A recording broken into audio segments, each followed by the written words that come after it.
et où l'adversité est extrêmement profonde. Nous lui rendons grâce parce que nous avons la faveur de pouvoir recevoir par des moments pareils de lui des orientations, des directives et surtout aussi la force d'avancer, la force d'avancer.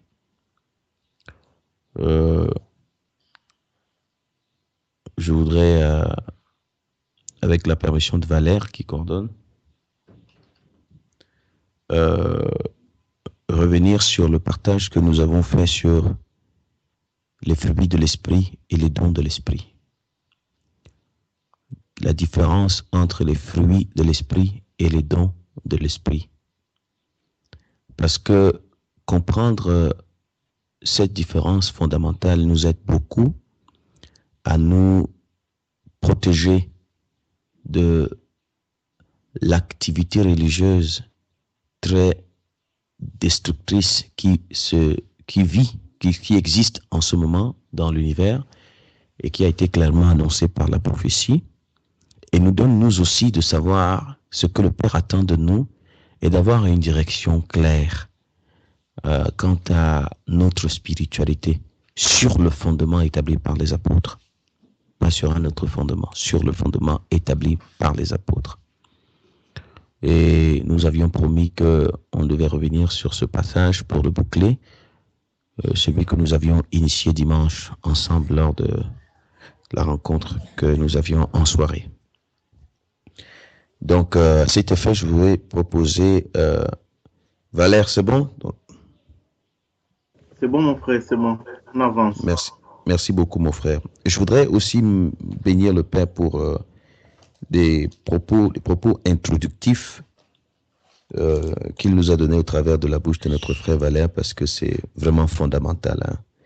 Beaucoup de gens approchaient le Messie, mais peu l'approchaient comme une convocation spirituelle, une convocation divine. Mais ceux qui l'approchaient comme une convocation divine recevaient l'ouverture de leur esprit. Beaucoup allaient vers les apôtres du Messie, mais peu y allaient comme allant. Bon, il y en avait qui n'y allaient pas comme allant vers une convocation divine. C'est pour cela qu'ils ne recevaient pas autant que ceux qui y allaient comme allant vers une convocation.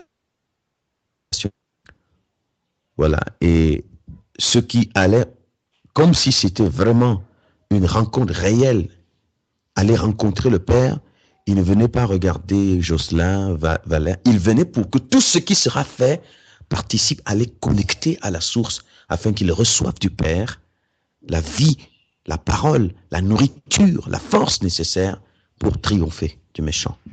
Alors c'est pour ça qu'ils venaient tout entier. Parce que quand on va comme si on va vers une convocation divine, on est tout entier. Bon, quand on va comme si on va rencontrer les hommes, on se réserve. Et donc on ne reçoit pas. Mais quand on va vers une convocation divine, on est tout entier. La dimension fondamentale qui doit recevoir est l'esprit. Et l'esprit. Et cet esprit est ouvert et on reçoit et on en ressort édifié. C'est même là que la prophétie peut se réaliser sous nos yeux. Et on voit des choses qui ne sont pas, que ceux qui sont en dehors de cette disposition ne peuvent voir. Amen. Donc, béni soit le nom du Père pour cette parole très encourageante. Et on va permettre que ceux qui viennent d'arriver puissent avoir le son. La sœur Solange, la sœur Grâce. Amen, amen, amen. Alors, Maman Solange, c'est bon? Shalom, c'est bon. Shalom, shalom. Alors, la sœur Grâce, c'est bon chez toi? Oui, c'est bon, bonjour. Okay. Bonjour, bonjour. Amen. Donc, amen. Donc, je disais que nous allons, à cet effet, pour ce passage, la différence entre les fruits de l'esprit et les dons de l'esprit. Nous allons lire deux passages. Le premier passage que nous allons lire, ou même trois, hein. Bon, il y a un que nous connaissons déjà, peut-être que ce n'est pas la peine de le lire. Vous reconnaîtrez un arbre, on reconnaîtra un arbre à ses fruits. Ça, tout le monde le connaît. Alors, on va lire le deuxième passage qui est dans 1 Corinthiens chapitre 13. 1 Corinthiens chapitre 13. Pardon. Bon, pendant si vraiment un frère et une sœur peut nous ouvrir rapidement ce passage pour faire la lecture. Après, un autre va ouvrir Jacques chapitre 1, verset 17. D'abord, on va lire 1 Corinthiens chapitre 13. Bon, avant de lire 1 Corinthiens chapitre 13, je vais préciser une chose importante qui va aussi nous aider dans la lecture des Écritures. C'est que ceux qui avaient écrit les épîtres comme Paul, ils n'avaient pas segmenté en chapitres. C'était des lettres. Comme si j'écrivais une lettre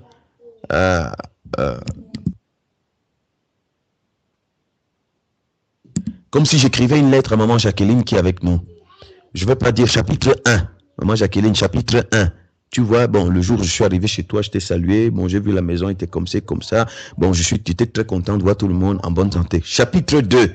Bon, en réalité, tu vois, je voulais te parler comment ça se passe par rapport à la réunion que tu fais souvent les dimanches. Est-ce que tu es édifié? Parce que vraiment, je voulais que tu comprennes que la foi, c'est vraiment connecté aux choses d'en haut. Chapitre 3. Si on vous envoie une lettre pareille, vous allez trouver que c'est bizarre. Donc, l'apôtre Paul envoie des épîtres, les lettres. Donc, il n'y avait pas de segmentation en termes de chapitres. Ceux qui ont segmenté plus tard, ce qu'ils disent, que leur souci était que ça facilite la lecture. Bon, ce qui fait que quand on va lire, ne soyons pas toujours dans la conscience des segmentations. Chapitre 1, chapitre 2, parfois, on perd, on sort du contexte. Mais quand on lit comme une lettre, on comprend mieux pourquoi est-ce qu'il a dit ça avant et pourquoi est-ce qu'il va dire ça après. Ça devient vraiment une lettre que nous lisons et on reçoit l'esprit de la lettre, l'esprit de l'épître.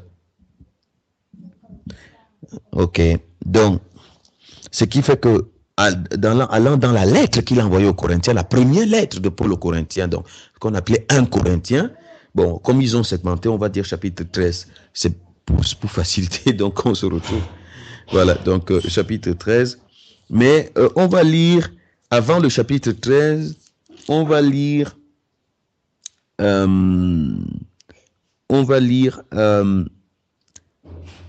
au chapitre 12, verset 29, verset 31, verset 29 à 31, et on va lire du chapitre 13, du verset 1 au verset 13. Voilà. Chapitre 13. Donc, 1 Corinthiens, chapitre 12, du verset 29 au verset 31, chapitre 13, du verset 1 au verset 13. Donc, la salle Daniel, pour tout le monde, peut modifier, faire la modification de passage qu'elle a mis sur le mur. Alors, bon, la sœur Sandrine veut faire la lecture. Oui, Jocelyn. La sœur Sandrine veut faire la lecture.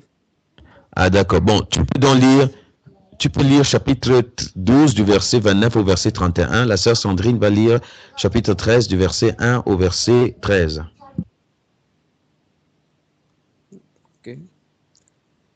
1 Corinthiens chapitre 12 du verset 29 au verset 31. Tous sont-ils apôtres?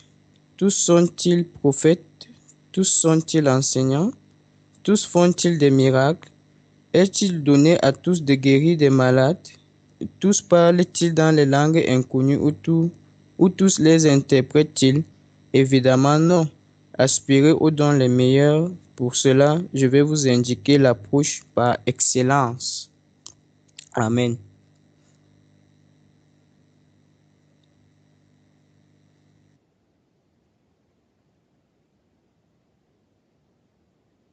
Amen.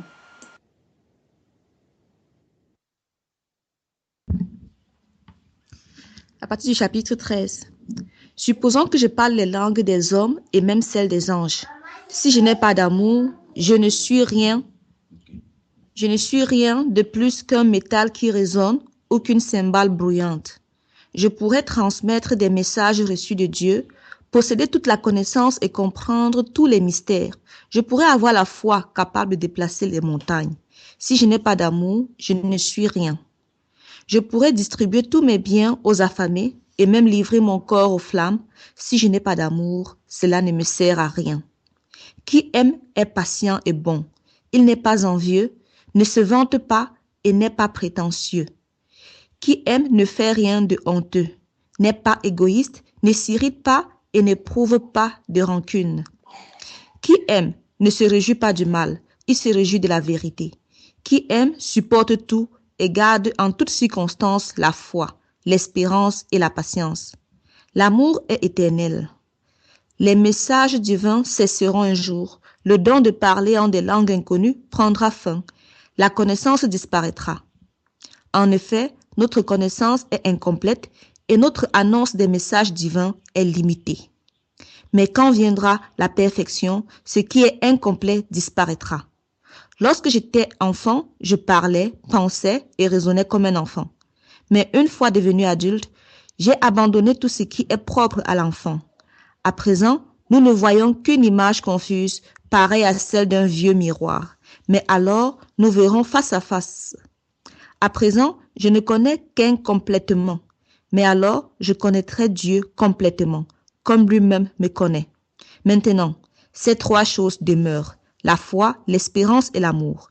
Mais la plus grande des trois est l'amour. Amen. Amen. Jacques chapitre 1, verset 17.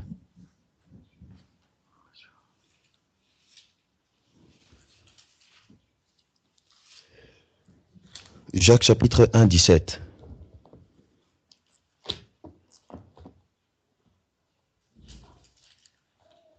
Jacques chapitre 1, le verset 17. Tout bienfait et tout don parfait viennent d'en haut. Ils descendent du Père des Lumières, en qui il n'y a ni changement, ni l'ombre d'une variation. Amen. Amen. Merci beaucoup. Merci. Bon, nous avons lu ces deux passages auxquels nous ajoutons celui qui dit que vous reconnaîtrez un arbre à ses fruits. Et ici, le point que nous voulons développer ensemble pour notre édification, c'est la différence entre les fruits de l'esprit et les dons de l'esprit. Bon, voyez-vous dans le passage du chapitre 12 de 1 Corinthiens, le dernier verset, après que l'apôtre Paul ait traité la question concernant les dons, parce que c'était une question qui avait été évoquée au sein de la communauté des Corinthiens, de Corinthe.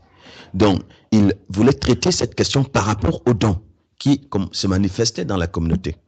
À la fin, quand il finit de traiter la question des dons, au verset 31, le dernier verset du chapitre 12, il dit « Aspirez aux dons les meilleurs, et je vais encore vous montrer une voie par excellence. » Je vous ai dit ce que je vous ai dit, mais je vais vous montrer une voie par excellence. Et il va introduire donc maintenant le chapitre 13, ce qu'on a appelé chapitre 13, la suite de sa lettre. Il dit donc maintenant, oui, c'est vrai, vous pouvez parler en langue. Oui, vous pouvez même prophétiser. Vous pouvez annoncer même les messages de Dieu. Vous pouvez même avoir la foi qui transporte les montagnes. Hein? Vous pouvez même donner même votre corps à brûler pour les autres. Mais si vous n'avez pas la vertu, l'amour, c'est le résumé des fruits. C'est le résumé de la personnalité, de l'identité du Créateur. Si vous n'avez pas cette dimension, vous êtes exactement comme une cymbale qui retentit. Un airain qui résonne. Ça, c'est la voie par excellence. Jacques dit, toute grâce excellente, et c'est la voie par excellente que l'apôtre Paul montre, toute grâce excellente et tout don parfait viennent descendre du Père de lumière. Donc, ce qui fait que il y a une différence fondamentale entre les fruits de l'esprit et les dons de l'esprit. Et c'est ça que nous allons découvrir. En fait, le Créateur des cieux et de la terre se définit à partir de ce qu'il est, son nom, son identité, sa personnalité, ses vertus. C'est par là qu'il s'est défini. Il est Elohim. Elohim veut dire justice, amour, richesse, sagesse, intelligence. Il est Elohim. Ce qui fait d'Elohim ce qu'il est et qui le distingue de toute créature. Dans les cieux, sur la terre et sous la terre, c'est sa nature. C'est son identité. C'est ça qui fait la différence entre lui et toutes les autres créatures. Et c'est parce qu'il est Elohim. Donc, justice, intelligence, sagesse, amour, vie en lui. Il est lumière. Vous ne trouverez pas de ténèbres en lui. Vous ne trouverez pas d'injustice en lui. Vous ne trouverez pas de méchanceté en lui. Vous ne trouverez pas de haine en lui. Vous ne trouverez pas de rancune en lui. Vous ne trouverez pas de jalousie en lui. Vous ne trouverez pas de convoitise en lui. Vous ne trouverez pas de passion autre que lui-même en lui. Vous ne trouverez pas de tout ce qui est méchant en lui. C'est ce qui fait qu'il se distingue de toute créature parce qu'il n'est pas une créature, il est le créateur. Il dit, l'apôtre Jean dit dans 1 Jean, je passe au premier chapitre, il dit, Dieu est lumière.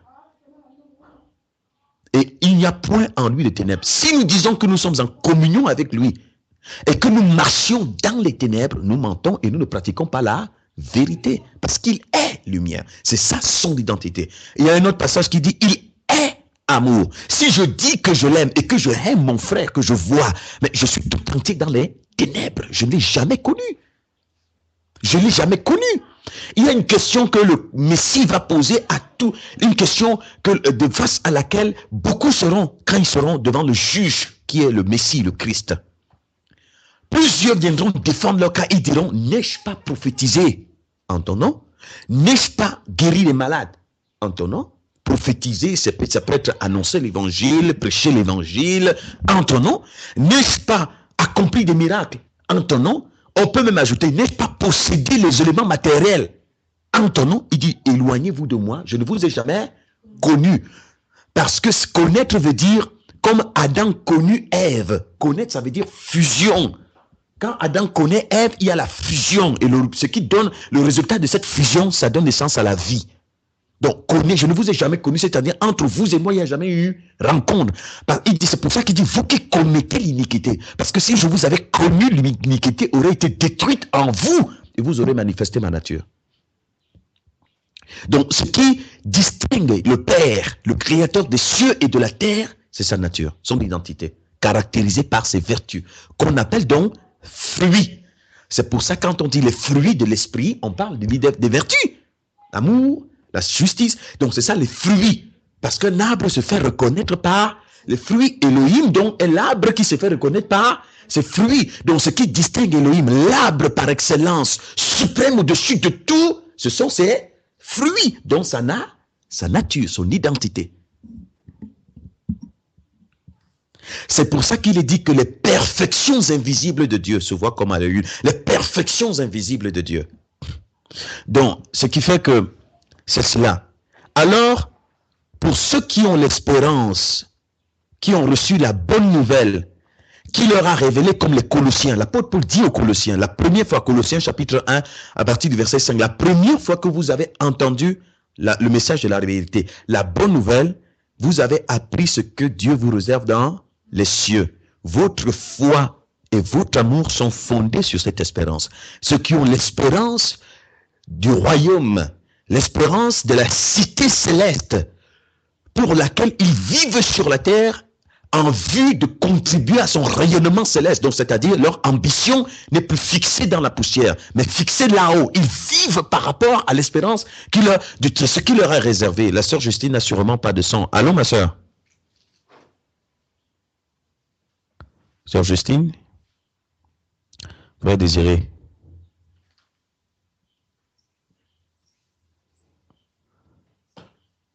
Oui, je suis là. La sœur Justine, il faut qu'on dise Amen pour elle. Amen, amen, amen. Sœur Justine, c'est bon? Amen, amen. Merci. Amen. Donc, ce que j'étais on disait donc, le Père, le Créateur des cieux et de la terre, nous sommes en train de prêter le point sur la différence entre les fruits de l'esprit et les dons de l'esprit. Bon, la différence entre ce qui distingue le Père, le Créateur des cieux et de la terre, vous reconnaîtrez un arbre à ses fruits. Il est l'arbre par excellence, au-dessus de toute réalité visible et invisible, qui se distingue par ses fruits. Or, quand on dit fruits de l'esprit, ça renvoie aux vertus, à l'identité, à la nature, à la personnalité. Donc, le Créateur des cieux et de la terre se distingue de toute créature visible, invisible, dans les cieux, sur la terre, sous la terre, par ses fruits, puisque tout arbre se distingue par ses fruits. C'est ça qui fait de lui Elohim, le créateur des cieux et de la terre. Voilà. Donc, maintenant, c'est très important de le percevoir. Ce qui fait que, quand le Messie, beaucoup viendront dire au Christ, n'ai-je pas prophétisé en ton nom? N'ai-je pas accompli des miracles en ton nom? Prophétiser, c'est même dire prêcher l'évangile, comme on dit, en ton nom. N'ai-je pas guéri des malades en ton nom? N'ai-je pas accompli, possédé même les diplômes et le monde entier en ton nom? Il dit, éloignez-vous de moi, vous qui commettez l'iniquité, je ne vous ai jamais connu. Connu Adam, connu Ève. Dans connu, il y a fusion, c'est-à-dire entre vous et moi, il n'y a jamais eu rencontre pour que nous soyons un. Vous et moi, nous n'avons jamais été un. Mais ils ont dit, mais pourtant nous avons fait ça en ton nom. Il dit non, c'était au nom d'un autre qui s'est fait passer pour moi. Je ne le connais pas, cet autre-là. C'est celui qu'on appelle l'anti-Machia, donc l'antichrist, qui se fait appeler Christ, et au nom duquel les gens prêchent l'évangile, au nom duquel les gens accomplissent des miracles, au nom duquel les gens prophétisent, au nom duquel les gens réalisent beaucoup de choses dans le monde, mais ce n'est certainement pas au nom du véritable Messie, parce que on ne s'identifie pas au Christ, au vrai, par des dons miraculeux, mais on s'identifie à lui par sa nature. Son identité, c'est lui-même qui dit que tout arbre connecté à moi, vous le reconnaissez à ses fruits, à son identité, à ses vertus, ce qu'il dégage, ce qu'il manifeste. C'est très important de le comprendre. Donc, ce qui fait que ce sont les fruits de l'esprit, les fruits sont éternels. Parce que les fruits sont logés dans ton esprit. Les fruits sont éternels. Et ce sont les fruits qui nous qualifient devant la face du Tout-Puissant.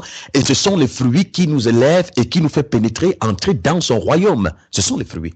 Les seules choses que nous transportons lorsque nous partons de la terre, ce sont les fruits de l'esprit. C'est pour ça que si mes fruits sont mauvais, mes fruits définissent mon identité. Je suis mauvais. Donc, ce que je suis, je le suis en fonction des fruits que je manifeste, donc que je porte, la nature que je porte. C'est ça qui me définit. Et c'est ça qui définit aussi mon sort éternel.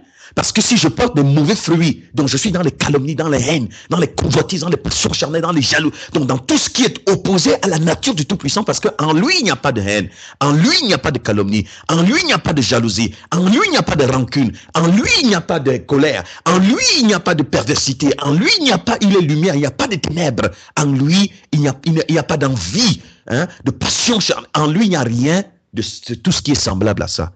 C'est pour ça que tous ceux qui doivent hériter son royaume doivent rechercher à devenir conformes à lui, puisque le projet fixé par le Père, c'est que ceux qu'il a connus d'avance, il les a aussi prédestinés à devenir semblables à l'image de son Fils, afin que son Fils soit le premier-né de beaucoup de frères. Et le Christ, on est frère du Messie parce qu'on porte le même nom, la même identité, la même nature, la même personnalité. C'est cela, donc le fruit. Et c'est pourquoi les fruits qui caractérisent la nature du Tout-Puissant constituent le pouvoir. Quand le Messie dit, je vous ai donné le pouvoir de marcher sur les serpents et sur les scorpions et sur toute la puissance de l'ennemi, ça veut dire que je vous rends conforme à moi. Si je vous donne les fruits de mon Père, ces fruits vous élèvent au-dessus de tout. Parce que ce sont les fruits qui caractérisent la nature de mon Père qui fait qu'il est au-dessus de tout. Si cette même nature, cette même identité, l'amour, la justice vient s'asseoir en vous, vous avez autorité sur Satan. Parce que Satan a des dons. Il a des dons, il peut manipuler les lois de la nature, Satan. Il a la possibilité, il est puissant. Il a la capacité de manipuler les lois de la nature. Il a des dons, mais il n'a pas les fruits de l'esprit. C'est-à-dire, il n'a pas la nature du Créateur. Ce qui distingue Satan de Christ, c'est que Satan n'a pas la nature du Créateur. Il n'a pas son identité, mais il a des dons. Il peut voir ce que tu as fait aujourd'hui, il te le dit. Il peut prophétiser. Il peut accomplir des signes miraculeux. Simon le magicien n'avait rien à voir avec l'esprit de... Mais n'est-ce pas, il accomplissait des signes miraculeux. Aujourd'hui, quand vous voyez les gens qui marchent sur les eaux, si vous avez un pied coupé, il peut faire repousser ce pied, Satan. Si même vous avez un cancer, il peut l'enlever, ce cancer. Mais la seule chose qu'il ne peut pas vous donner, c'est ce qu'il n'a pas lui-même, c'est-à-dire les fruits de l'esprit, la nature du Créateur. C'est au-dessus de lui, il ne peut pas vous donner ce qu'il n'a pas. Donc, ce qui distingue un vrai fils du royaume, et c'est qu'un vrai fils du royaume dont l'espérance est en haut. Tu comprends donc que mon espérance, c'est pouvoir arriver devant mon Père, sans tache et iré, s'approcha parce que je vois le trésor qui est en haut. C'est ce trésor que moi je poursuis. Là où est mon trésor, là sera mon cœur. Or, je comprends que pour y accéder, j'ai besoin de ressembler au Messie, au Christ. J'ai besoin de revêtir son identité. Donc, ce qui fait que celui dont l'espérance est fixée en haut a pour ambition le désir de ressembler au Messie. Il ne court pas après les dons de l'esprit, il cherche les fruits de l'esprit. Il ne court pas après les dons, il cherche les fruits. Parce qu'il sait que la seule chose par laquelle le Messie va le reconnaître, ce sont les fruits, ce n'est pas les dons. Parce que même Satan te donne les dons, il te donne la capacité de faire pleuvoir, de faire que la pluie tombe, de faire que l'électricité qui est partie revienne. Il peut te donner des dons de parler en langue, il peut te faire parler en langue comme un épileptique. Il peut te donner ça, il peut faire ça. Mais ce qu'il ne peut pas réaliser, le vrai miracle, c'est pour ça que le vrai miracle, devant le Seigneur, le vrai qu'on appelle miracle, c'est qu'un homme entre dans la nature du Créateur. C'est ça le miracle par excellence. Ce miracle-là transporte un esprit dans les cieux. Et c'est ce miracle qui guérit les familles. C'est ce miracle qui libère les familles, libère les foyers. C'est ce miracle qui guérit la société. C'est ce miracle qui fait rétablir le règne du Créateur au milieu des hommes. C'est ça le vrai miracle. Donc un homme qui a reçu la vraie bonne nouvelle, cette bonne nouvelle lui révèle ce que le Père lui réserve dans les cieux. Et cette bonne nouvelle lui montre aussi le moyen d'y accéder. Et le seul moyen d'y accéder, c'est de devenir conforme au Christ en revêtant les fruits. Donc lui, ce qu'il cherche dans sa spiritualité, c'est chercher à ressembler au Messie. C'est pas chercher à avoir les dons. Parce que les fruits sont plus grands que les dons. Parce que les fruits sont éternels. Les dons vont rester sur la terre. Les prophéties cesseront. Le parlant là va rester. Les saints vont rester. Mais la seule chose qui traverse les cieux et qui arrive au sommet de tout et qui résiste à l'éternité, ce sont les fruits. Allô, sœur Justine?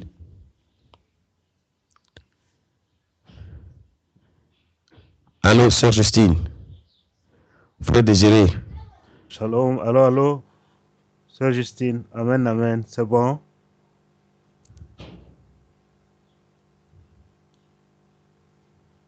Allô, sœur Justine? Amen. Ok, C'est amen, bon. amen. Tu as été encore momentanément déconnecté. Donc, c'est très important, mes bien-aimés, c'est très important. On n'atterrira pas devant le Créateur en disant, j'ai construit des maisons, j'ai bâti. Non, ça ne sert absolument à rien. Lui-même dit le Christ, à quoi te sert-il de gagner le monde entier si tu perds ton âme? Ça veut dire qu'il te montre que ton âme est plus grande que le monde entier. Ton âme est plus importante que tout le monde entier. Ça veut dire que ce que ton adversaire guette dans ta vie, c'est te perdre, toi, ton âme. Et il peut te donner même l'univers pour ça. C'est très important. Alors, ce qui fait que, qu'est-ce qui a fait que les disciples du Christ, qu'est-ce qui fait ce qu'on appelle l'église? L'église, quand il dit à Pierre, tu es Pierre, sur ce roc, je bâtirai mon église, ma communauté. Comme c'est ce qui est dit dans la traduction originale, ma communauté, je bâtirai. Il dit, et les portes du séjour des morts ne prévaudront point contre elle, parce que cette communauté aura autorité sur Satan. Qu'est-ce qui donne autorité à l'église? Les vertus et les fruits. Le pouvoir sur les forces spirituelles nous est conféré par les fruits. On se lève au-dessus des puissances manipulatrices par les fruits. Chasser Satan, c'est par les fruits. Si tu as le triomphe sur la haine, il ne peut plus te dompter. Les gens vont se fatiguer à faire les cures d'âme. Ça ne sert à rien. La seule vraie cure d'âme, c'est le dépouillement de ton esprit, de la méchanceté qui t'habite pour revêtir la nature du Messie. Quand tu rentres là-bas, c'est la cure d'âme. Tout est rompu. Tu sors de la manipulation des forces spirituelles méchantes.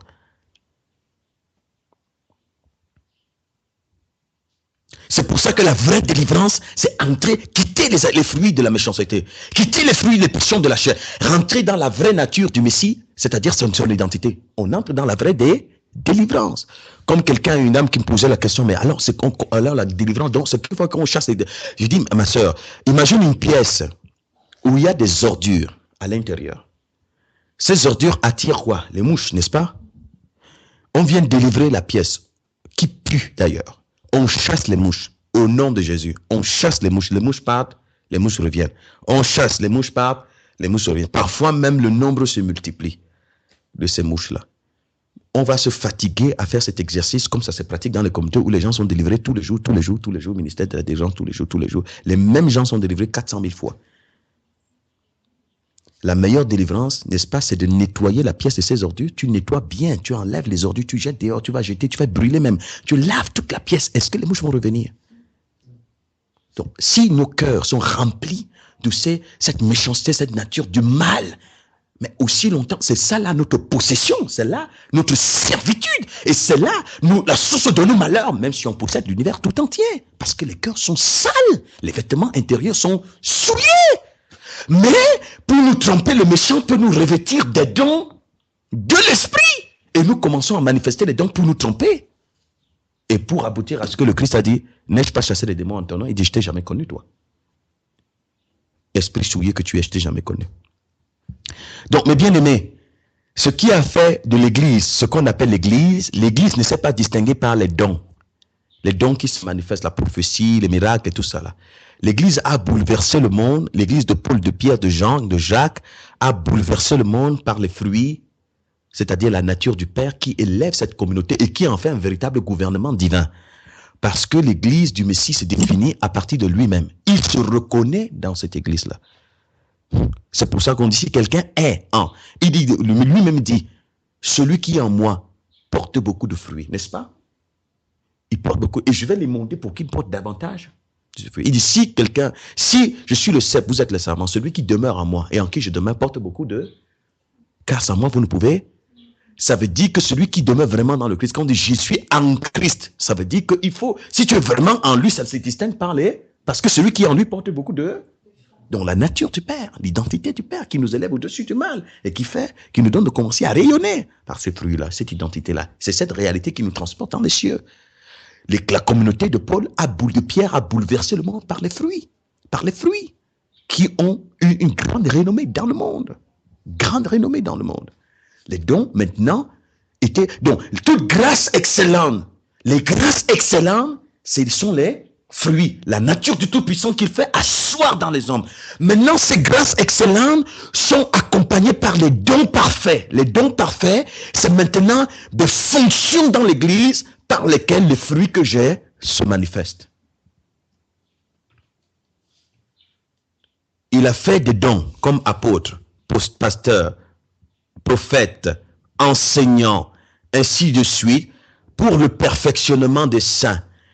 Il y a des dons qui ont une fonction, qui ont une valeur, je vais dire quoi, qui confèrent l'autorité à ceux qui les possèdent. Maintenant, il y a des dons qui sont à un niveau que tout le monde peut avoir. C'est-à-dire, il y a, comme par exemple, Dorcas, elle avait des dons. Hein? Dorcas, elle avait il y avait le don de la libéralité, par exemple, ceux qui ont le don de la libéralité dans la communauté, c'est-à-dire vraiment, ils ont des ressources que le Père met à leur disposition, ils participent à l'édification des autres, tel a le don de, tel a le don de, voilà.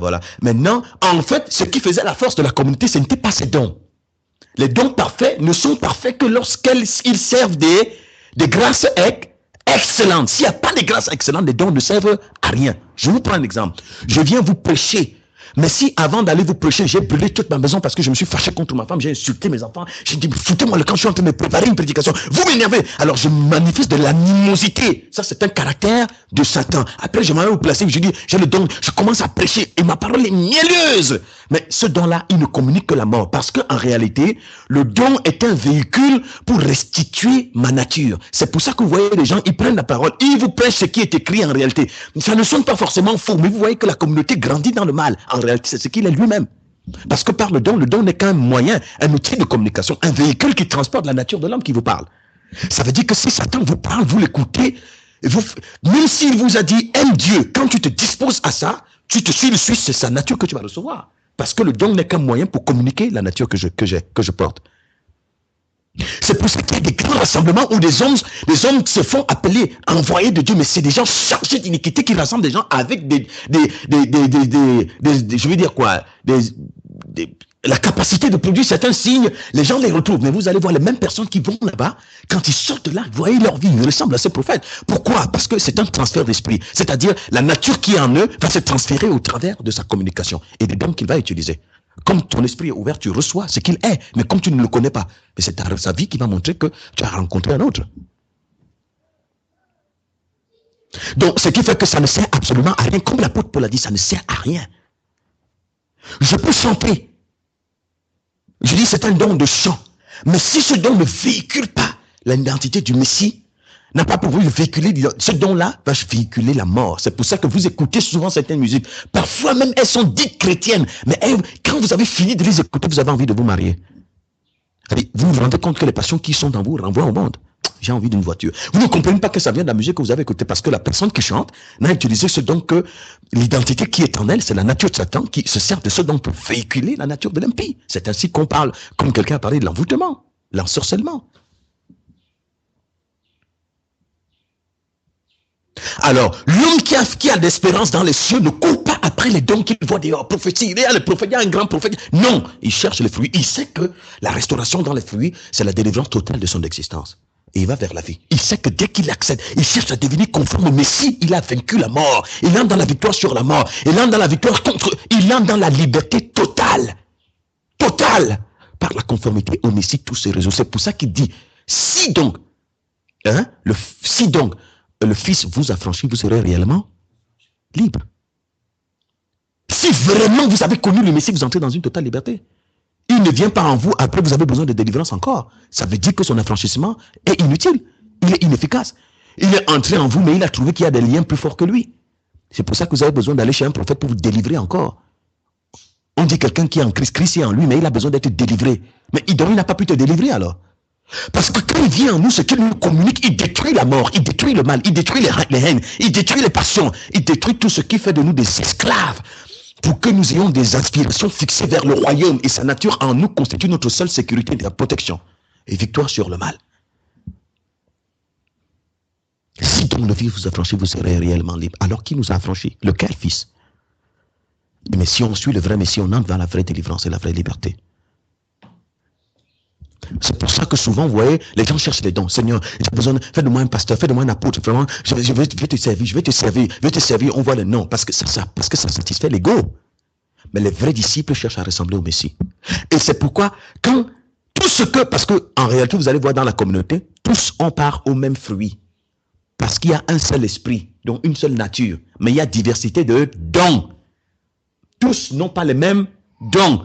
C'est pour ça qu'il n'y a pas la compétition dans la communauté du Messie, parce que tous on part au même fruit. Maintenant, ces fruits s'expriment qui? De telle façon par la prophétie, tel d'autre par la prédication, tel autre par des exhortations, tel autre par la liberté. Et ils sont une communauté unique, unie avec soi. Ils s'édifient pour marcher vers le royaume. Ils ne sont pas séduits par l'éclat de la folie extérieure. Donc, il y a une différence entre les fruits de l'esprit et les dons de l'esprit. C'est pourquoi le méchant, sachant ceci, qu'est-ce qu'il fait? Il sait qu'il a affaire à une communauté des hommes chargés d'iniquité. Les gens n'ont rien à voir avec le Christ. Il dit, Christ est en vous, donnez vos vies à Jésus. Maintenant, ces gens-là, qui croient donc comme ça, qu'est-ce qu'il fait pour les tromper? Il remplit quoi? Des dons. Il y a des prophètes, il y a des maîtres délivreurs, il y a ci, il y a ça. Et il sait qu'il y a des gens qui parlent en langue, et ainsi de suite. Bon, et quand je fais ça, je crois donc que parce que je fais ça, c'est ça qui fait de moi un fils d'en haut. Mais le Créateur ne se définit pas parce qu'il parle en langue. Il se définit par ce qu'il est. Il est amour. Toi, tu es quoi? C'est ça la différence la vraie différence entre le fils qui cherche la lumière. C'est pour ça qu'il ne suit pas les campagnes d'évangélisation, les campagnes de délivrance, les campagnes du grand prophète. Il n'a pas besoin de ça. Parce que ce qu'il recherche, lui, le modèle qui l'intéresse, c'est la nature du Messie. S'il voit ça, après, il te suit. Si tu n'as pas ça, fais même que le ciel descende sur la terre, il s'en fout. Parce que ce n'est pas ça pour lui qu'il cherche. Quand il cherche, il regarde un arbre, un homme, il regarde les fruits. Il ne regarde pas les sensationnels. Le vrai fils, on ne l'en transporte pas dans toute vente de doctrine. On ne le trompe pas. Parce qu'il sait, même s'il est limité, il sait où il va. Parce que dans le fond, en réalité, son espérance n'est pas fixée ici. Son espérance est fixée là-bas. C'est pour ça qu'il y en avait qui, ayant cette expérience, avaient des difficultés. Il est dit dans Hébreu qu'ils étaient torturés, mais ils n'ont pas voulu être délivrés. Parce qu'ils se sentaient libres, affranchis, heureux, parce qu'ils voyaient ce qu'ils allaient rejoindre comme trésor. Mais bien aimés, la véritable église du Messie va se distinguer bientôt, mais par les fruits. Ce sont ces fruits qui confèrent autorité à un peuple. Ce n'est pas des dons. Maintenant, les dons deviennent parfaits, c'est-à-dire viennent du Père de lumière lorsque les fruits viennent de lui. C'est pour ça que quand les fruits se réalisent en vous, ces fruits appellent certains dons pour s'exprimer. Et ce qui fait que si toi, tu as la disposition de participer, même de manière physique, à l'édification de la communauté, tu ne le feras pas avec murmure. Tu ne le feras pas en te glorifiant. Parce que c'est ça le problème. Donc en réalité, quand on est absent des fruits, tout ce qu'on peut faire, on le fait en estimant qu'on a fait trop. Parce que dans le fond, c'est ce qui révèle que les attributs qui sont en nous, ce sont des attributs du mal. Je le fais en murmurant, je le fais en croyant que, je le fais en condamnant les autres, je le fais en jugeant, je le fais en compter. Non, là, ça montre donc que ton don là ne vient pas. Parce qu'en réalité, pour identifier de qui vient un don, il faut voir le fruit que cette personne qui manifeste le don témoigne. Tu comprendras que le don qu'il a, aussi sensationnel que ça s'exprime, ce don-là vient de Satan. Quelqu'un me disait un jour, tu sais, je pense que vraiment, excusez-moi, nous sommes entre nous, Tibé Joshua, vraiment, Tibé Joshua au Nigeria, vraiment, est-ce que quand quelqu'un fait comme ça, est-ce que ce n'est vraiment pas le Christ? Alors, je dis, bon, ça c'est ton idée. Tu parles, en fait, en réalité, parce que tu es simplement ignorant. Mais plus tard, tu vas te rendre compte que tu as affaire à un vrai sataniste. Un vrai sataniste. Il sait simplement que les gens sont des esprits morts et ne sont sensibles qu'aux passions de leur corps. Le corps a besoin de s'affranchir des douleurs physiques, le corps a besoin de l'argent, le corps a besoin de... Ils exploitent simplement ça pour tromper le peuple et faire leur renommée. C'est des gens qui, quand même, quelque part, savent que nous sommes dans les temps de la nuit. Or, pendant la nuit, tous les chats sont gris. Et la nuit est favorable aux voleurs. Et c'est l'heure pour les voleurs et les imposteurs. Mais le temps de la lumière arrive, le jour va bientôt se lever et tu découvriras. Mais il est bon de ne pas attendre le jour avant de découvrir. Maintenant, tu peux le découvrir. Que le jour se lève dans ton cœur et que tu découvres à quoi tu as fait. Si tu cherches le Messie, à ressembler au Messie, tu vas voir que ça ne t'intéresse pas ces agitations inutiles. Tu ne tomberas pas dans des pièges pareils. Parce que tu te verras qu'il y a tout ça, mais je ne vois pas le Messie. Il y a tout ça, mais je ne vois pas le Christ. Parce que ces mêmes communautés sont gouvernées par les calomnies. Regarde ce qui brille en eux là. Regarde ce qui régit ces communautés. Les divisions, les haines, les jalousies, les clans et tout cela. Regarde, c'est ça les attributs. C'est là où tu vas savoir est-ce que c'est la communauté du Christ ou c'est la communauté d'un autre. Oui, mais il a quand même les dons. Oui, mais attends, Satan, il a des dons plus grands même que ça. Donc, il peut en donner. Comme je dis, parfois, Satan, lui, il est esprit. C'est-à-dire que quand il regarde ta maison, il ne voit pas la dalle. Il te voit nu tel que tu es, il voit dans le fond de ton cœur. Ça veut dire, il peut te dire, il sait ce que tu as fait cette nuit. Il peut donc dire ça à Sandrine. Sandrine vient dire le matin, cette nuit, voici ce que tu as fait. Tu dis, oh, prophétesse de l'Éternel. Oh, vraie prophétesse. Donc, comment elle a su? Il dit, tu vois, je n'étais pas à Yaoundé avec toi. Tu vois, Valère, je n'étais pas à Paris avec toi. Mais voici ce que je vais te dire. Pour que tu comprennes que je suis un envoyé de l'Éternel. Cette nuit, voici ce que tu as fait. Voilà ce que tu as fait. Tu étais à tel endroit. Et voilà même ce que tu vis, la souffrance que tu as. Voilà ce que tu as fait. Il dit, oh, comment me connais-tu comme un prophète de l'Éternel? Il dit, oui, maintenant, paye les dîmes. Et je vais te dire encore des choses grandes de l'Éternel. Pour ta vie. Parce que ce qui empêche que tu aies du succès sur la terre, que tu puisses réussir dans tes entreprises, c'est parce qu'il y a des liens dans ta vie. Et comme le désir de Valère, c'est de réussir sur la terre, il va se livrer à ce prophète. Mais si, imaginez Valère, son aspiration, c'est d'accéder au trésor d'en haut et de ressembler au Messie. Quelqu'un vient lui parler comme ça, il dit, mon type, tu es faux. Si tu étais vraiment l'envoyé du Messie, tu me montrerais comment ressembler au Christ. Pour accéder au trésor d'en haut, je n'ai pas besoin de tes instructions. Je ne veux pas briller ici. Tu t'es trompé. C'est pas ça, mon frère Valère. Exactement, mon frère. Mais tu t'es trompé, prophète de mensonge. Tu t'es trompé. Va dire ça à un autre. Si vraiment tu t'es envoyé de l'Éternel, parce que mes angoisses au quotidien, c'est de ressembler au Messie. Et ce convoi de trésor d'en haut, je vis mes limites sur la terre. Si tu étais vraiment un... Parce que quand je prie au Seigneur, je lui dis, Seigneur, affranchis-moi, décharge-moi de tout poids ici. Je ne veux plus vivre comme je suis. Je ne veux plus que cette méchanceté en moi, parce que je veux ressembler au Christ. Je veux porter sa nature. Je veux manifester les vertus sur cette terre. Je prie tous les jours. Si tu avais vraiment envoyé, ce serait pour répondre à mes prières. Mais toi, tu viens me parler des affaires qui ne m'intéressent pas. Briller sur cette terre, mais je m'en fous. Je veux accéder à l'héritage en haut. Tu es un faux prophète.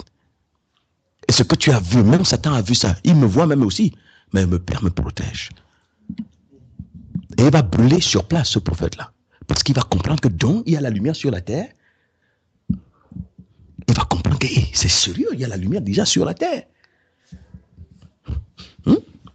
C'est très important. C'est très important. Il y a une différence entre les fruits de l'esprit et le don. Ne cherchons pas les dons, cherchons les fruits. L'apôtre dit, je veux vous montrer une voie par excellence. Si vous cherchez les fruits, la meilleure façon de savoir que les dons viendront et que ça vient du Père, c'est de ne pas les chercher. Cherchez les fruits et les dons viendront naturellement pour que vous puissiez être édifiant et utile pour le perfectionnement des saints. Cherchez pas à être prédicateur de l'évangile. Cherchez pas à être prophète. Cherchez simplement à ressembler au Messie. Le reste suit. Et c'est la preuve que Quand vous êtes dans cette disposition, quand vous sentez maintenant des dispositions à participer, quel que soit ce que vous ressentez à l'édification de la communauté, c'est bon. Et c'est pour ça que celui qui se dispose ainsi, moi qui vais prêcher, je ne me glorifie pas parce que j'ai dit une bonne parole qui a été mielleuse. Mais quand je finis moi-même, je rentre en moi-même pour dire, fais attention, il faut que tu ressembles au Messie. C'est pas parce que tu as bien prêché que tu seras sauvé, toi. Hein? C'est pour ça que l'apôtre Paul dit, je peut-être durement mon corps, je le tiens assujetti, afin qu'après avoir prêché aux autres, moi-même je ne sois pas désapprouvé. Il faut que je sois approuvé. C'est pour ça que moi-même je parle au même. C'est pour ça qu'il n'y a pas de compétition. C'est pour ça donc que quand j'ai fini, je considère Valère même comme étant au-dessus de moi. Parce que dans le fond, après avoir dit ce que j'ai dit, je sais que je serai jugé à partir de mes propres paroles. Donc je commence à supplier le Père, rends-moi conforme au Messie. J'ai besoin de lui ressembler.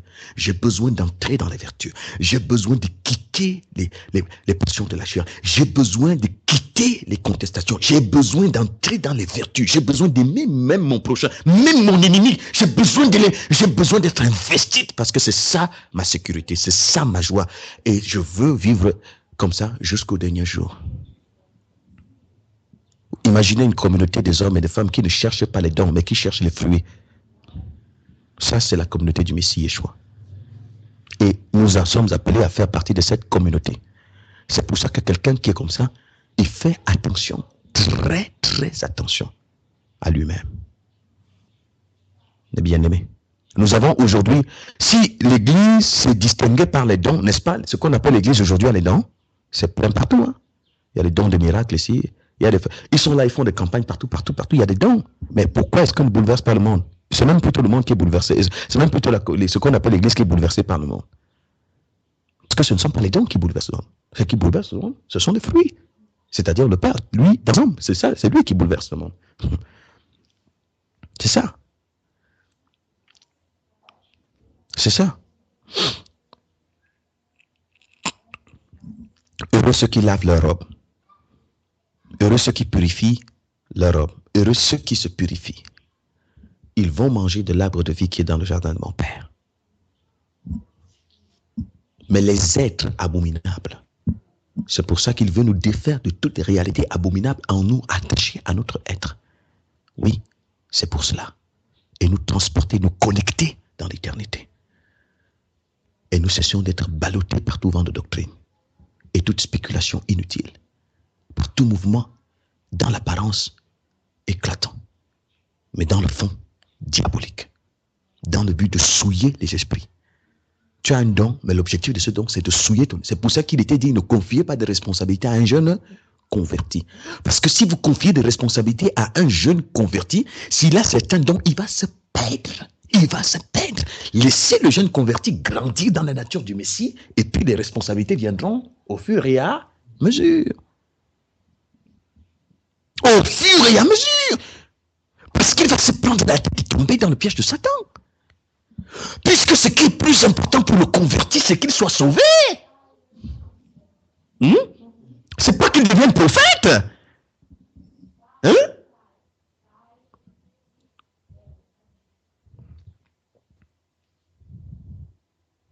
C'est très important. C'est pour ça que comme j'en ai avec mon épouse, je dis, tu vois, par exemple, imagine que je m'en vais, je dis, je prépare une conférence, la conférence de Douala. En la préparant, je m'enferme. Et quand quelqu'un frappe à ma porte, je dis, attends, je vous ai dit vraiment, méfiez-vous. Je vais sortir de là, je vais casser vos têtes. Je suis en train de préparer un message de Dieu. Ne m'énervez pas. Je développe une animosité incroyable parce que je vais aller manifester les dons. Mais je m'en vais servir Satan, hein, de toutes les façons. Bon, toi aussi, tu vas t'agiter dans la maison, tu arranges ici, tu arranges. En le faisant, tu murmures, tu es dans les nervosités. Mais arrête ce que tu fais, c'est inutile. Inutile. C'est inutile. Parce que ce que tu répands, c'est la mort. Tu comprends? C'est la mort. L'autre dit, je m'en vais faire ça. Mais en faisant ça, mais il est dans les murmures. Il est dans une activité ténébreuse dans son cœur. Il vaut mieux que tu ne fasses pas. Protège-toi, ne fais pas. Parce que si tu le fais, ça va davantage te tuer. Hein? Ça va davantage te tuer. Ne le fais pas. C'est pas la peine. Parce que ce que tu es, la meilleure façon de préparer, la meilleure façon d'édifier, c'est d'invoquer les vertus et de désirer demeurer dans les vertus. Et puis tout ce que tu vas faire, même si c'est là, même si c'est un simple silence, ce silence communique la vie. C'est dans ce sens que l'apôtre Paul dit, nous répandons en tout lieu l'odeur de sa connaissance, la bonne odeur du Christ. Et cette bonne odeur du Christ, peut se servir maintenant de cette bonne odeur de Christ qui est la grâce excellente, peut se servir maintenant de dons qui deviennent parfaits. Parce que tout est pur pour ceux qui sont purs. Si les fruits sont purs, les dons utilisés pour les communiquer sont aussi purs. Mais si les fruits sont sales, même si les dons sont éclatants, ces dons-là sont sales. Et c'est le genre qui te qualifie pour être rejeté par le Christ quand il dira, je ne t'ai jamais connu. Mais bien aimé, l'espérance, c'est vraiment la lumière. L'espérance est source de protection. L'espérance est source de protection. L'espérance est victoire. L'espérance nous arrache de la manipulation, une spiritualité fausse. L'espérance nous garde et nous prépare, nous donne de nous préparer comme des vierges sages. Parce que par l'espérance, nous désirons les vertus. Nous aspirons aux vertus. Je suis sensible à ce que je fais à ma femme. Je suis sensible à ce que je dis à mon voisin. Je suis sensible aux sentiments que j'ai par rapport à mon enfant. Je suis sensible aux sentiments que j'ai vis-à-vis de mon parent. Je comprends que Satan veut souiller mon esprit. Je ne veux pas être souillé. Je prie donc pour que toute souillure quitte et que j'entre dans la nature du Messie. J'ai compris la spiritualité. C'est la première étape de la délivrance. Le reste maintenant, c'est de marcher jusqu'à la fin. Et le rôle de l'esprit, c'est de nous accompagner. Oui, il y aura des dons qui vont se manifester bientôt. Mais les dons vont se manifester quand les fruits se seront établis. Et les dons qui vont se manifester par la communauté du Messie, puisque ces dons vont servir des fruits redoutables, les gens seront stupéfaits. Mais la communauté ne se distingue pas par les dons, mais par les fruits. Les dons ne sont que les moyens d'accompagnement. Ça veut dire que même si je ne vois même pas, encore que le simple fait même de me rendre disponible pour participer à l'édification par un chant, ça fait partie des dons. C'est une disposition. Et comme le frère Valère a dit, quand je viens, je ne viens pas comme venant me promouvoir. Je viens parce que j'ai médité cette nuit, il y a une parole telle que je vais dire aux gens, on va dire, mais Fabrice prend même ses révélations là-haut. Mais vraiment, il a des révélations. Et puis je dis, voilà. Après, quand on finit, je dis à ma femme, tu vois, il ne faut pas mépriser. C'est pour ça que parle-moi avec beaucoup de respect. Tu as vu comment on respecte là-bas? Avec les révélations que je donne. Et puis, je lui manifeste une animosité incroyable. Moi-même, je me tue. En fait, de toute façon, le jour va révéler toute chose. Donc, je ne viens pas prier. Je ne viens pas exalter mon ego. Mais je dois venir recevoir du Père. Et c'est quand vous êtes dans cette disposition que vous devenez utile pour la communauté. Parce que ce qui est vrai aussi, c'est que vous ne pouvez pas disposer du fruit et rester stérile. Vous êtes productif. Chacun contribue selon les dispositions que le Père lui donne. L'orteil, donc, ne verra pas que le bras, l'orteil ne verra pas que le bras a plus de privilèges que lui. Non, l'orteil fait ce qu'il fait, il le fait avec joie. Parce que dans le fond, à partir de votre espérance, vous avez part au même héritage. Et chacun, l'orteil manifeste les vertus à son niveau, le bras manifeste aussi les vertus. Il manifeste la même chose. C'est pour ça que nous recevons le même esprit, mais qui peut s'exprimer de différentes manières, par différents moyens.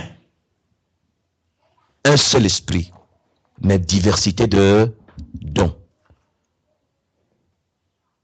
C'est pour ça que pour finir, l'apôtre parle aux Corinthiens, il dit, imaginez que vous passez votre temps à parler en parlant, et qu'un non-croyant rentre dans votre communauté. Mais il va vous trouver comme des fous, il va partir, il va fuir. Mais il dit, il parle à ceux qui ont vraiment reçu les fruits, il parle à ceux qui ont reçu les vertus, à ceux qui ont reçu l'esprit de son Père. Il dit, imaginez donc, plutôt qu'il entre et que vous prophétisez. C'est-à-dire, vous vous exprimez selon dans le but de vous édifier. Et que vous viviez en vous viviez tel que vous êtes dans votre communauté. Quand il entre, il va se repentir. Qu'est-ce qui va faire que la personne va se repentir? Repentir, c'est-à-dire reconnaître sa méchanceté, reconnaître son état et vouloir changer. Mais qu'est-ce qui l'amènera à le faire? Parce qu'il verra que vous êtes différent de lui, ou qu'il est différent de vous. Donc, c'est par les vertus que vous allez manifester au travers des mécanismes que le Père va vous donner, que lui va découvrir son état. Donc, le but une communauté qui brille dans les vertus, c'est une communauté qui permet aux pécheurs de se repentir. Mais les dons, tout le monde se cache dans les dons. Même le sorcier se cache dans les dons. Hein?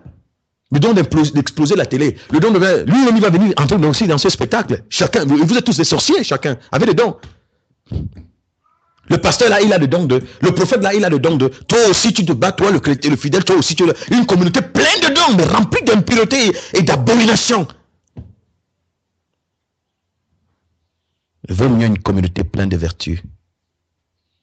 Mais ces vertus sont en eux-mêmes des dons incroyables, redoutables, merveilleux, qui transportent les âmes dans les cieux. Ça veut dire que ce que le Père attend de nous, ce n'est pas le produit de notre agitation religieuse ou sociale. C'est la transformation de notre être à l'image de son Fils. C'est la seule chose qui nous donne autorité sur les puissances spirituelles de ce monde. C'est la seule chose qui nous permet d'échapper à ce monde, à ce cimetière universel avec ses attraits. C'est la seule chose qui nous permet de paraître devant le Seigneur saint et irréprochable. Cherchons les fruits de l'esprit. Les agitations, tout ce que tu fais alors que tu ne dégages que la mort, c'est inutile de le faire. Maintenant, désire le faire. C'est pour ça que le Père disait à Marc, tu t'agites, tu t'inquiètes pour beaucoup. Regarde, quand tu t'agites, tu penses, regarde Marie même, tu es dans une très sale activité. Et ça là, ça ne te sert à rien. Marie a choisi la bonne part. Mais peut-être si Marthe le faisait avec l'oreille à écouter le Messie, aimant sa sœur Marie, peut-être que le Messie aurait dit autre chose. Avec joie. C'est pour ça qu'il n'aime pas ce que tu donnes avec contrainte et tristesse. Ça ne sert à rien. Donc, ne te donne pas à lui par contrainte. C'est pour ça qu'on ne se consacre pas au Messie. C'est pour ça que même les jeunes, il dit, quand je ne froissez pas vos visages comme si vous étiez, on vous a demandé de boire à la mer. Ça ne sert à rien. Il faudrait que tout ce que vous fassiez soit motivé par l'amour, motivé par les vertus, guidé par les fruits. Et celui qui recherche les fruits est sensible à ce qui se passe à l'intérieur de lui. Et c'est là qu'il va rencontrer le mal et qu'il va rentrer dans le vrai combat spirituel. Toute grâce excellente, d'abord. Ensuite, tout don parfait. Mais tout cela descend du Père de lumière. Allons donc demander cela au Père ensemble. Et nous entrons dans la prophétie qui va manifester la vraie communauté du Messie Yeshua qui se distingue par ses fruits. Ceux qui manifestent les fruits ont commencé à les demander d'abord.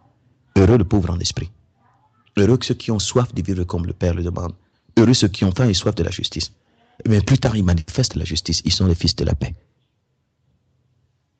Que le Père nous bénisse et puisse-t-il accorder sa grâce à un grand nombre, que véritablement les esprits souffrent pour comprendre son vouloir. Et on va voir le monde rentrer dans l'agitation, mais nous sommes en sécurité. Et tout ce que nous pouvons faire, c'est interpeller nos semblables aussi, que beaucoup nous rejoignent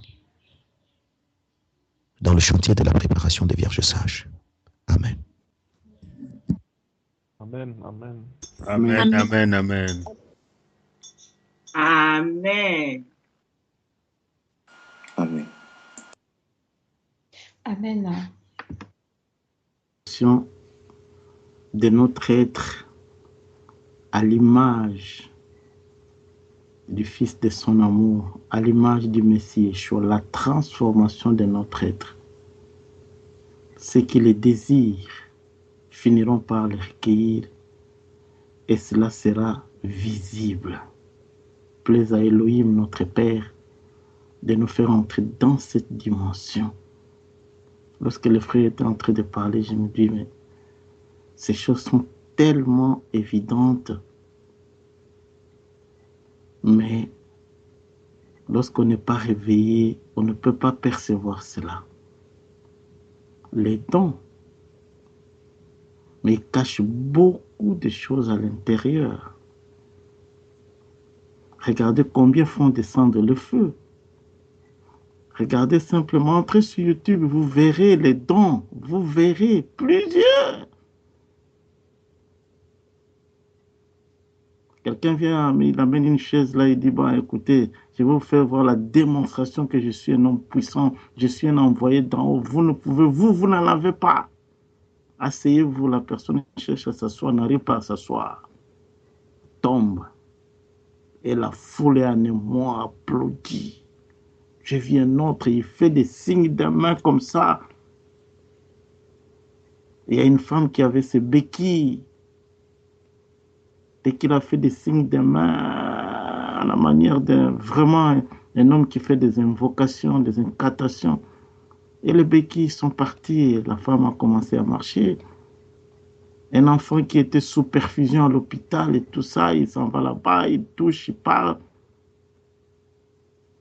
L'enfant lui-même arrache tout ce que le médecin a mis là-bas, il commence à courir, son père est en émoi. Mais après, immédiatement au sortir de là, au sortir, lorsque le spectacle est fini, au sortir, comme à Paris, hein, la neige tombe, il est dans sa voiture tout seul. Les femmes avec des poussettes sont en train de marcher sous la neige pour aller chercher les transports en commun. Mais c'est lui qui vient d'exploser les miracles. Il est tout seul dans sa voiture avec le chauffeur. Il ne prend même pas un des frères ou une des sœurs ou cette pauvre femme qui a les bébés pour dire, écoutez madame, je vous laisse, ne fût-ce qu'au métro. Entre-temps, cette voiture est achetée par quoi? Par l'argent des fidèles. Vous voyez, les miracles, on les a vus, les dons, on les a vus. Mais les fruits, l'amour, ne fût-ce que pour aider à transporter, ne fût-ce qu'une petite distance pour les amener. Rien du tout. Vous savez, ah non, si je prends n'importe qui dans ma voiture, vous savez, il risque de m'envoûter. Mais vous avez le miracle. Comment lui, sa sorcellerie pour vous envoûter est plus forte, alors que vous venez de nous montrer, vous venez de faire descendre le feu du ciel. Une sœur m'a posé la question dimanche après l'intervention du frère Kevin.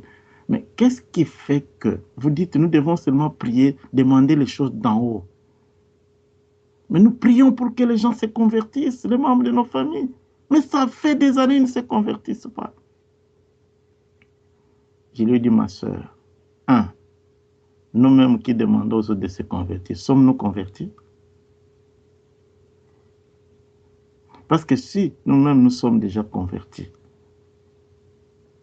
c'est lui qui convertit, en réalité c'est le Père. Et si il est en nous, mais il va se dégager. C'est là, n'ont même pas besoin que tu ouvres la bouche. Ils verront. La lumière qui est en toi va les impacter.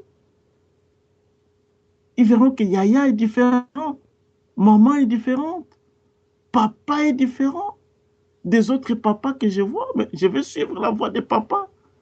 Je vais suivre la voie de mon fils. Parce que je les trouve différents des autres enfants. Mais si nous sommes confondus, moulés avec tout le monde, d'idées, on ne voit comme tout le monde. Mais comment ils vont nous suivre? Je dis, le problème se situe à ce niveau-là. Nous ne dégageons pas les vertus, la nature de celui que nous prétendons être. Ah, mais tous ces gens qui font des miracles, vous voulez dire que vraiment, ils ne demandent pas les chants d'en haut. Je dis les miracles. Tu n'as pas vu les gens défiler chez une certaine femme là qui prend seulement des calebasses et qui sort l'argile et qui applique sur le ventre des femmes. 2 mois après, la femme qui a fait 15 ans de stérilité, elle devient enceinte. Tu n'as pas vu ça? Ça, c'est pas un miracle. Ah, c'est un miracle. Et alors, où est la différence? La différence, parce que ceux-là, ils n'amènent pas des calebasses avec de l'argile. Ils vous touchent seulement avec les mains. Mais c'est la même chose.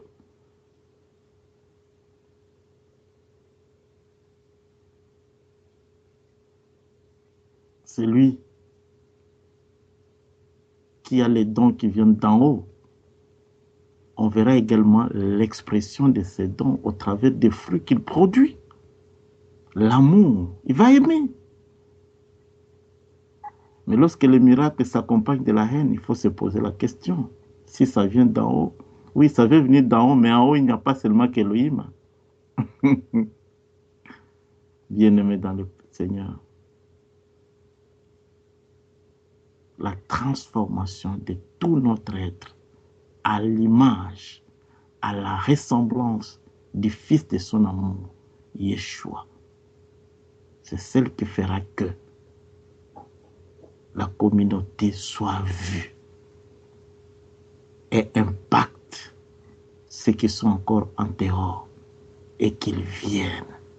Ça ne sera ni les dénominations, ni les miracles, ni tout ce que nous pouvons faire exploser, mais l'expression de la nature d'Elohim en nous qui fera que les autres viennent. Et cette transformation, nous-mêmes, nous la sentirons, qu'il y a quelque chose qui se passe en nous. Si on n'arrive pas encore à cela, ça ne sera que vanité. Nous resterons toujours dans les ténèbres. Amen. Amen, amen, Amen. amen. Amen, amen.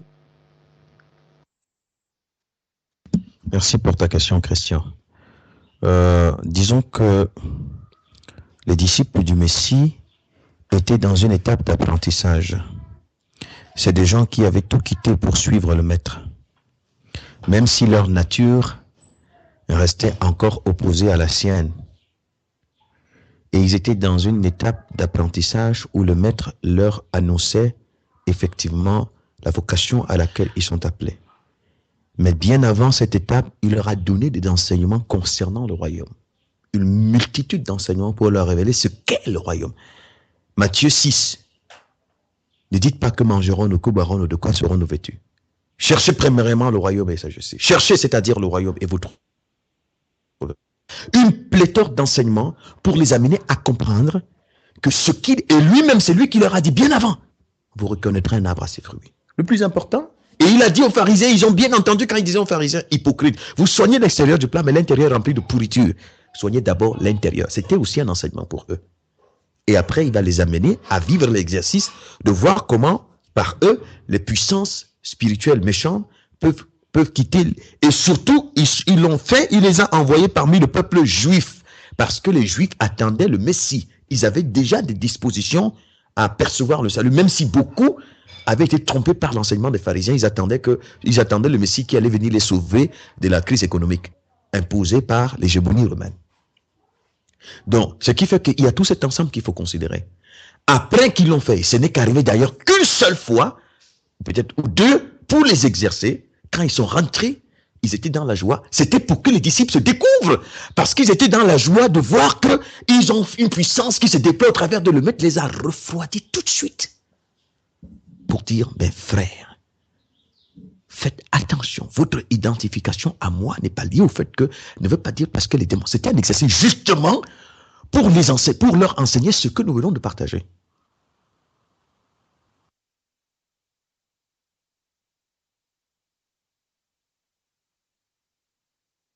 Mon esprit.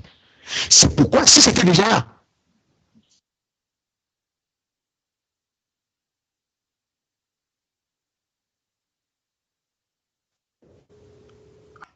merci beaucoup.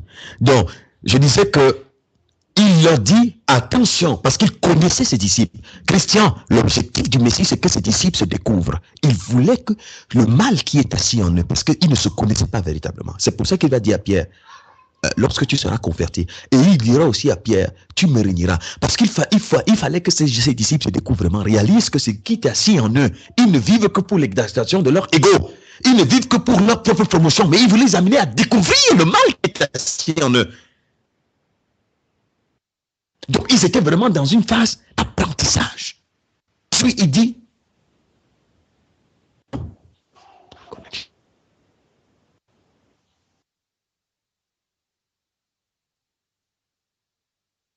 À venir, nous en sommes très sûrs.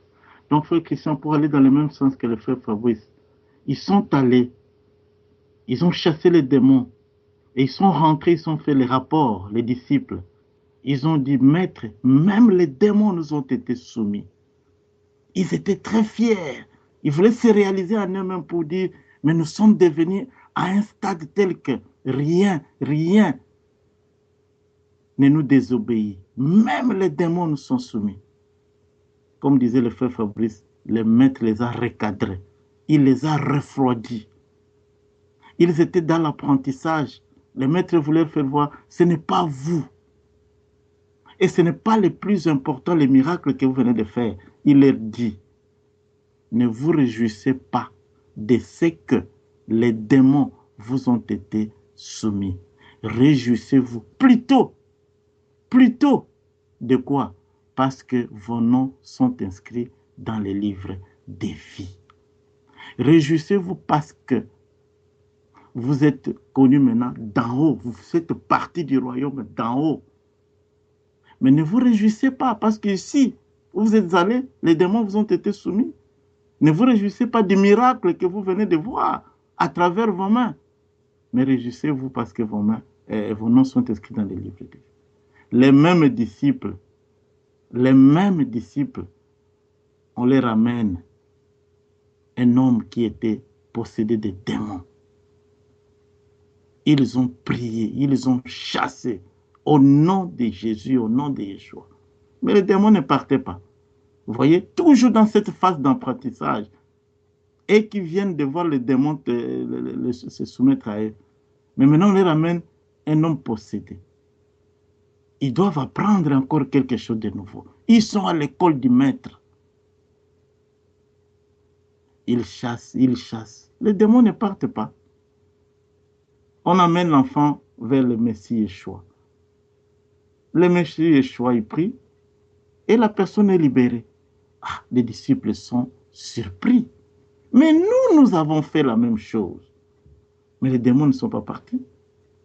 Qu'est-ce qu'il leur dit?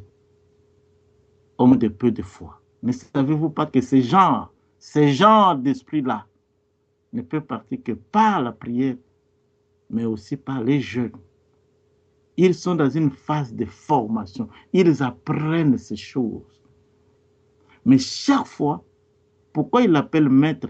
Mais justement, c'est un enseignant, un formateur, un leader qui leur montre comment les choses se passent, comment ils peuvent comprendre les choses du royaume. C'est comme ça qu'il les recadre. Une autre fois, il les dit, les disciples disent au maître, mais apprends-nous à prier. Pourquoi? Parce que, et aussi ils priaient. Mais ils constatent que leur façon de prier est différente de celle du maître. Pas de son. Non, t'écoute maintenant, frère Fab. C'est pas si j'allais dans le même sens en disant aux frères qu'ils étaient dans une phase de formation et lorsqu'ils sont revenus de la mission, ils ont dit les démons nous ont été soumis. Le maître les a recadrés en disant ne vous réjouissez pas de ce que les démons vous soient soumis, mais réjouissez-vous plutôt que vos noms soient inscrits. Donc, ne vous réalisez pas parce que vous avez vu les miracles que vous puissiez penser que nous sommes arrivés à ce point-là. Et voilà, c'est vraiment, nous sommes les plus forts. Ce n'est pas ça l'essentiel. L'essentiel que vos noms soient inscrits. J'ai ajouté un deuxième témoignage en disant, une autre fois, toujours dans le processus de formation, on leur amène un monsieur qui était possédé de démons. Il prie et ça ne marche pas. Et le maître lui-même vient prier, il dit, voilà, homme de peu de foi. Ne savez-vous pas que ces gens d'esprit ne peuvent quitter que par les jeûnes et la prière? Ils ont encore appris quelque chose. Le maître leur fait voir qu'il y a toujours dans le processus de formation quelque chose qu'ils doivent apprendre, que ce n'est pas eux en réalité, mais il y a quelque chose qui se passe d'en haut. Et c'est ce quoi qu'ils doivent regarder plutôt que par ce qu'ils voient faire de leurs mains au travers de la mission qui leur est donnée, qui devaient beaucoup plus regarder en haut plutôt qu'à eux-mêmes dans ce qu'ils ont vu. Amen, amen. Amen.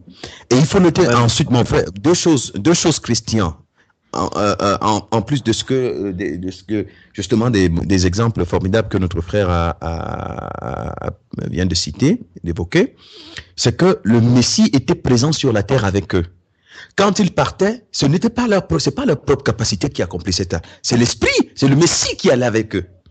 Et il a laissé que cela se fasse. Il n'était pas avec eux, juste pour qu'ils pensent que ce sont eux qui font ça. Et que ça suscite donc en eux, ça réveille leur ego, c'est-à-dire le mal qui est assis en eux.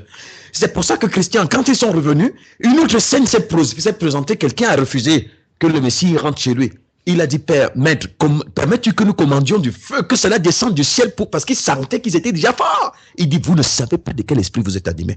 L'objectif de tout cet apprentissage, c'est qu'il réalise qu'il y a en eux un esprit qui n'est pas le sien, qui n'est pas son esprit. C'est pour ça qu'il va dire à Pierre, arrière de moi,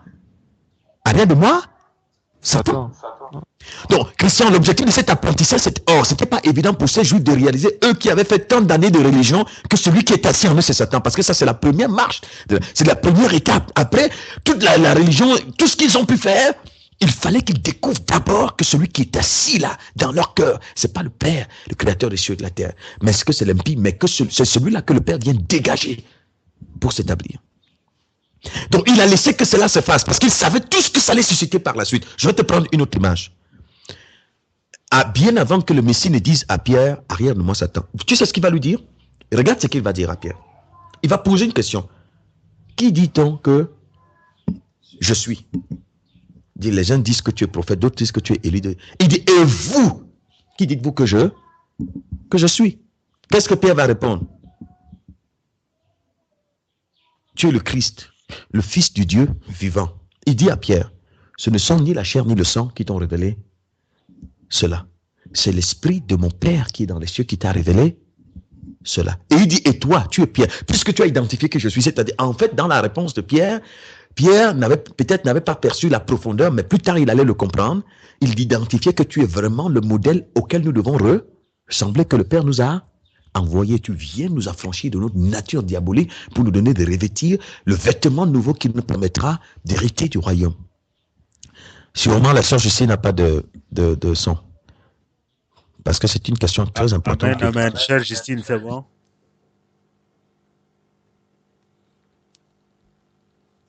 Amen. Mimi Bote, c'est bon?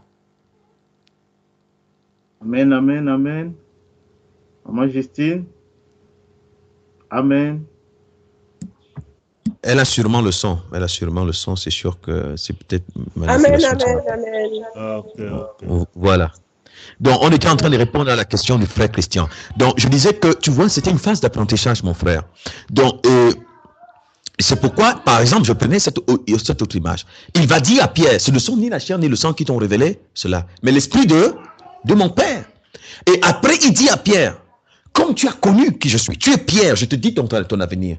Sur ce roc, il n'a pas dit, vous êtes mon église. Il dit, je bâtirai mon église. Parce que ces gens autour de là ne constituent pas encore son église. Comme pour dire que l'église, ce n'est pas un rassemblement d'hommes et de femmes qui chantent au nom de Jésus.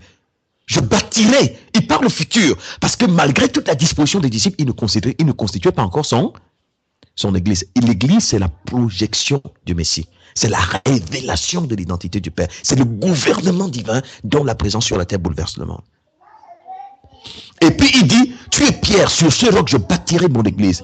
Et il dit, et les portes du celui des morts ne prévaudront point contre elle. Tu sais ce qu'il a dit par la suite? Je te donnerai les clés du royaume. Tout ce que tu liras sur la terre sera lié dans les cieux. Tout ce que tu délieras sur la terre sera lié dans les cieux. Vous savez, quand on dit comme ça à quelqu'un, si tu n'es vraiment pas investi de l'esprit d'en haut, tu vas commencer à croire que c'est toi le roi des rois. Vraiment, tu vas commencer. Et ça a réveillé l'ego de Pierre. Pierre a dit, quoi?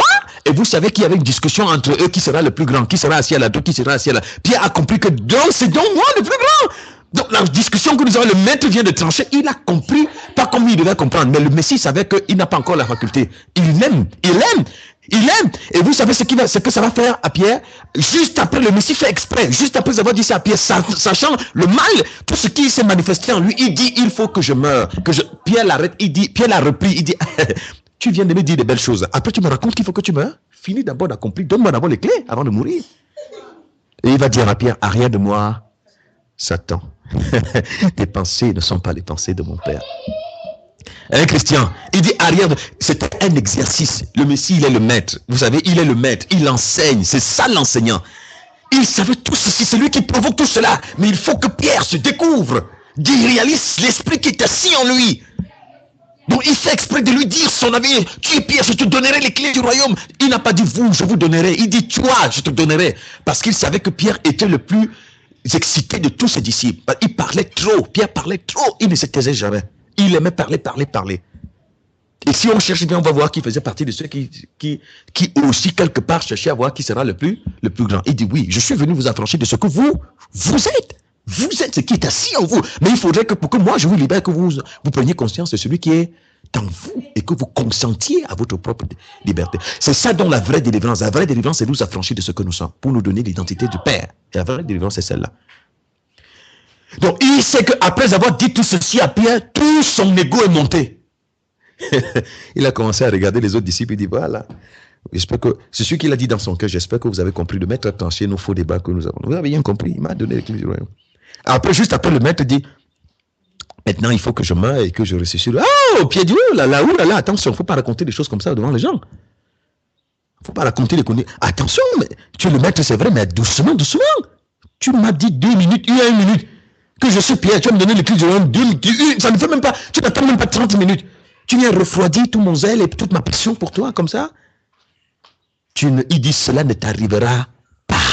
Mais qu'est-ce qui a poussé Pierre? Est-ce que c'est l'amour des autres? Parce que par la mort du Christ, les hommes seront pardonnés par sa résurrection, l'Esprit descend, et il a même bien expliqué ça. L'Esprit descend pour libérer. Pierre trouve que non, attention, ça là c'est un projet qui s'oppose à ce que toi tu m'as d'abord, parce qu'il n'a pas bien compris ce que le maître a dit, je te donnerai les clés du royaume, comme Jacob n'avait pas bien compris quand il a dit, je te bénirai. Mais il devait comprendre plus tard. Et il va donc dire à Pierre, arrière de moi, Satan. C'est-à-dire, et quand il a dit, il regardait Pierre dans les yeux pour dire à Pierre, comprends donc maintenant que celui qui t'assit en toi, c'est Satan. Mais je suis venu pour détruire sa nature en toi. C'est lui que, et il va dire que si quelqu'un doit me suivre, il faut qu'il renonce à lui-même, qu'il porte sa croix et qu'il me... Mais pour que je renonce à moi-même, il faut que j'ai découvert que moi-même, je suis totalement l'opposé du Messie et que j'ai en moi une nature opposée à la vérité. Et il fallait qu'il le découvre. Mais ça n'avait pas encore suffi. Et il va encore dire à Pierre, quand Pierre lui dit, il va dire, cette nuit même, vous serez tous pour moi une occasion de chute. Pierre, encore qui est un bon bavard, très excité, il dit, maître, si tous ici sont pour toi une occasion de chute, moi je te dis, jamais. Tu ne peux pas imaginer combien je t'aime. Le Messie lui dit, Pierre, cette nuit même, avant que le coq ne chante, tu m'auras régné 3 fois. C'est le maître qui lui parle, qui a passé son temps à l'enseigner, qui a manifesté tant d'amour pour lui. Vous savez ce que Pierre va lui répondre au maître? Il aurait pu se taire pour dire, mais c'est quand même le maître qui parle, j'aurais me poser la question. Mais il dit, mais attention, il est en train de dire quoi? Moi, Pierre, le régnier. Mais il dit, mais peut-être tu ne me connais pas. C'est vrai que tu es le même, mais au moins, peut-être je crois qu'il y a quelque chose quand même, dont toi aussi tu es limité comme ça. Donc tu ne vois pas tout l'amour que j'ai pour toi. Donc je peux te dire, je suis prêt à mourir avec toi. Tu ne sais pas ça? Comme nous tous nous disons, nous avons cru, nous sommes prêts à mourir. Mais il suffit que les petites épreuves arrivent qu'on comprenne qu'on a d'autres intérêts que nous protégeons. C'est ce que le maître veut nous amener les uns les autres à découvrir. Jusqu'à ce que quand il va régner, le Messie va donc comprendre, quand il lui avait dit arrière de moi, Satan, il va comprendre donc que celui qui est assis en Dieu, c'est le méchant. Ils vont donc comprendre que c'était une phase d'apprentissage quand il les a. Ce n'est pas pour dire qu'ils ne chasseront pas les démons plus tard, mais c'était juste un exercice pour les amener à découvrir leur propre état. Que le plus important, regardez, si je vous donne donc les dons, je ne vous donne pas ce que je suis, vous allez tuer les gens, puisque vous allez, quand quelqu'un va vous énerver, vous allez commander le feu du ciel pour... Donc, n'aspirez pas aux dons. C'est ce que vous réalisez, tu réalises, Christian. Il était en train de montrer à ses disciples que si je vous donne maintenant la capacité de chasser les démons, mais je ne vous donne pas ce que je suis. Vous êtes voués à l'extermination. Vous allez vous condamner vous-même devant la face du Tout-Puissant. Donc, ce que vous avez besoin, c'est que la nature du méchant en vous disparaisse et que j'établisse la mienne. Le reste va suivre. C'était une phase d'apprentissage. C'est pour ça que, Christian, lorsque leurs yeux se sont ouverts, ils ont commencé à prier. La parole déclare, ils n'ont pas aimé leur vie jusqu'à craindre la mort. Qu'est-ce qu'ils réclamaient? La nature, l'esprit qui doit leur donner la nature du maître. Ils n'ont pas réclamé le pouvoir de chasser parce qu'ils ont bien compris. Et le reste a suivi. Amen. Amen, amen, amen. Amen, amen. Merci, frère. C'était vraiment clair ce que vous avez dit. Amen. Que le- Amen.